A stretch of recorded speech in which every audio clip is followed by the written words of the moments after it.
Voilà, on continue comme je vous l'ai dit avec le Ventirad, le Saidon 240M de chez Cooler Master. Bonjour à vous, si vous tombez par hasard sur cette VOD, n'hésitez pas à aller voir les votes précédentes de ma configuration et aussi les votes suivantes. Donc je vous mets les liens des précédents. Je vais vous les mettre par là, tiens, voilà, on va faire de l'impro là. Je vais vous mettre les liens ici, ce sera pour donc, les vidéos précédentes. Et à la fin de celle-ci, vous trouverez les liens pour les votes suivantes. Donc un kit water cooling tout intégré chez Cooler Master, le Saidon 240M. On passe tout de suite à l'étage inférieur et je vous présente ça de plus près. Ok, donc voici la bête. Donc comme vous le voyez et comme son nom l'indique, c'est le 240M et fait 240 mm de large et c'est pourquoi il est fourni avec deux ventilateurs 220.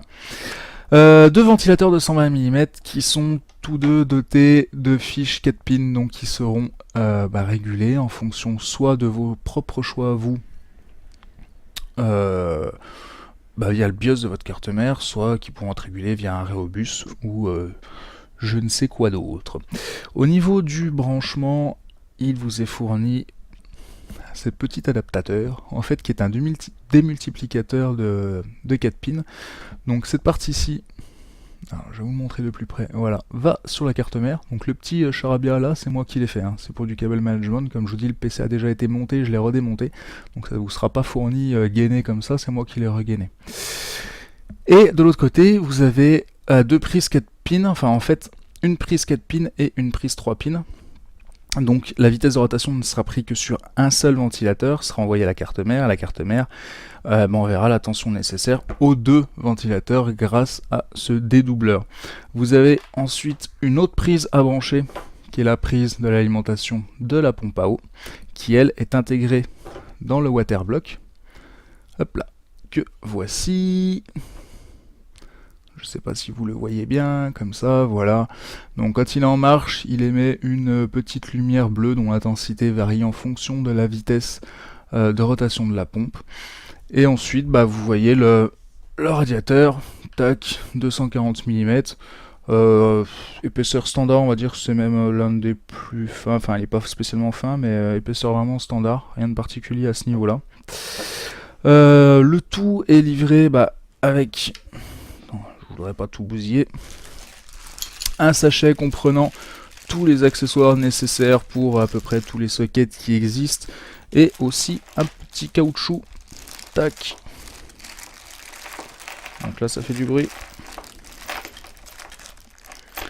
Un petit caoutchouc à monter sur le radiateur pour éviter les vibrations et mettre les ventilateurs dessus. C'est plutôt pas mal. Je trouvais ça bien. Voilà. Je trouvais ça pas mal, ça permet de monter un truc souple et tout, et ça va bien. Vous avez toutes les vis fournies avec pour faire du montage push-pull, donc il est fourni avec deux ventilateurs.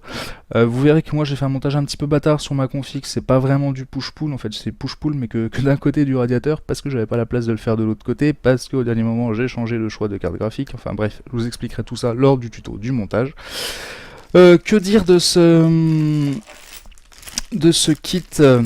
Alors il présente, comme pour le boîtier, une astuce qui est plutôt pas mal, que je vous montre de suite, au niveau des outils en fait, qui sont fournis. Hop là, j'arrive. Vous avez un petit outil qui est fourni, comme pour le montage du boîtier. Voici, c'est une douille avec une empreinte cruciforme Phillips, et de l'autre côté, une empreinte hexagonale, qui vous permettra de venir visser, voilà, les vis de votre waterblock directement sur la carte mère avec l'aide unique d'un tournevis. Donc tout le PC se monte uniquement avec un tournevis. Une petite astuce encore qu'on a retrouvé comme sur le boîtier, je vous disais qu'il lui aussi est Cooler Master. Petite astuce de montage qui est plutôt pas mal. Je crois qu'on a fait le tour pour ce kit de water cooling. Voilà, donc me revoilà. Top, dans l'autre sens. Donc que dire de ce kit de water cooling? J'en ai pensé qu'il refroidit bien, ça c'est une chose. Vous verrez un petit peu tous les screenshots que j'ai pu mettre sur mon Facebook et tout.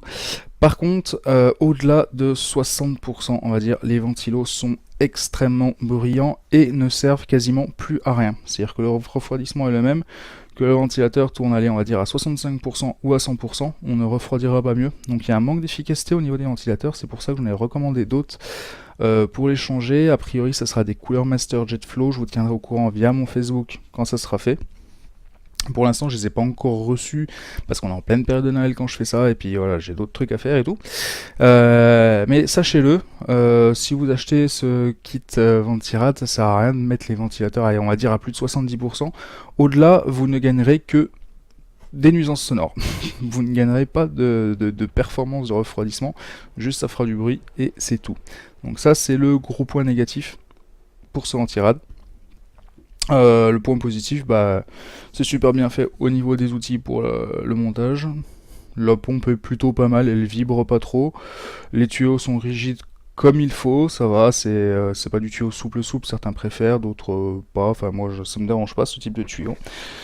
La pompe en elle-même ne fait pas trop de bruit, c'est honnête pour une pompe. Comparé au kit NZXT par exemple, c'est moins bruyant que le kit NZXT. Et donc voilà, donc plutôt pas mal, juste changer les ventilateurs qui n'ont pas un rendement super efficace au-delà de 65-70%. Bien écoutez, il me reste plus que deux choses à vous présenter, à savoir la RAM et la carte graphique. Je ne vais pas vous présenter les SSD et les disques durs, ça ne sert quasiment à rien.